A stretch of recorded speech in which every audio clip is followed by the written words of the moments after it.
So ఇప్పుడు మీరు అన్నారు 24% నుంచి ఆయన వల్ల 10% పడిపోయింది తెలుగుదేశం పార్టీ ఇక్కడ అన్నారు. ఇప్పుడు దీన్ని తిరిగి మళ్ళీ లేపుకోవాలి, లేపే పరిస్థితి, లేపే ప్రయత్నం మా సారు మా నాయకుడు కనుక సీరియస్గా తీసుకుంటే తప్పకుండా లేస్తుంది. మేమే అధికారంలోకి వస్తామంటా నేను. జనంలో అట్టుంది కాబట్టి దానికి లీడర్షిప్ ఇచ్చే వాతావరణం రావాలి. ఇప్పుడు ఆయన నాయకత్వం అయితేనే ప్రజలు అంగీకరిస్తారు. అంటే మీరు చెప్పండి, అంటే మీరేమన్నా మీకు వర్కింగ్ ప్రెసిడెంట్ కానీ అయ్యే అవకాశం ఉందా? నాకేమొద్దండి, నాకు ఏ పదవి వద్దు. నాకు పొలిట్ బ్యూరో మెంబర్ ఉన్నది నాకు చాలుగా. అది ఇచ్చేది ఉంటే నాకు ముందే ఇచ్చింటే ఈ రోజుకి పరిస్థితి ఉండేది కాదు. నాకు ఇచ్చింటే నేను అడిగినా కూడా మా సార్ను, వర్కింగ్ ప్రెసిడెంట్ కాదు ప్రెసిడెంట్ అడిగారు. నేను వర్కింగ్ ప్రెసిడెంట్ ఎందుకు చేస్తారు, నాకేం పట్టింది.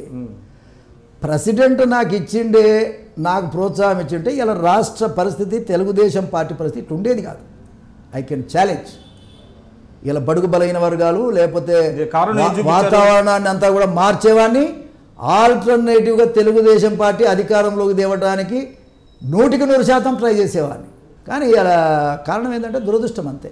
అంటే మీరు ఆశించినటువంటి ఇది రాలేదు, గవర్నర్ పదవి కూడా రాలేదు.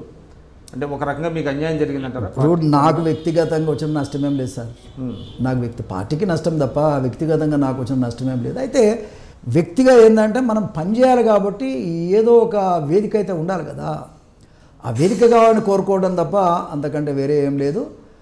వాస్తవంగా చెప్పాలంటే ఇప్పుడు కావాల్సింది ఫెరోషియస్గా ప్రజల మధ్యలో తిరిగి ప్రజల కోసం పనిచేసేటువంటి నాయకత్వం ప్రతిపక్షంలో ఉన్నప్పుడు ఉండాలి. ఆ రకమైన వాతావరణం మా పార్టీలో తెలంగాణ ప్రాంతంలో లేకపోవడం బాధాకరం. నమ్మించినటువంటి వ్యక్తి ఏమో ఈ విధంగా నమ్మక ద్రోహం చేసి జనాన్ని ముంచి పార్టీని ముంచిపోయాడు. ఇది పార్టీకి తీరని లేవలేని పరిస్థితికి తీసుకొచ్చిపోయాడు. ఆయన కూడా పరిస్థితి చూడు. ఇప్పుడు మొన్న జిల్లా పార్టీ ప్రెసిడెంట్ ఉన్నారు కదా, అందరూ కూడా 100 ఓట్లు వచ్చేటోళ్ళు లేరు. అలా ఒకరిద్దరు తప్ప మిగతా వాళ్ళంతా 100 ఓట్లు తీసుకొచ్చి వేసేటోళ్ళు కాదు.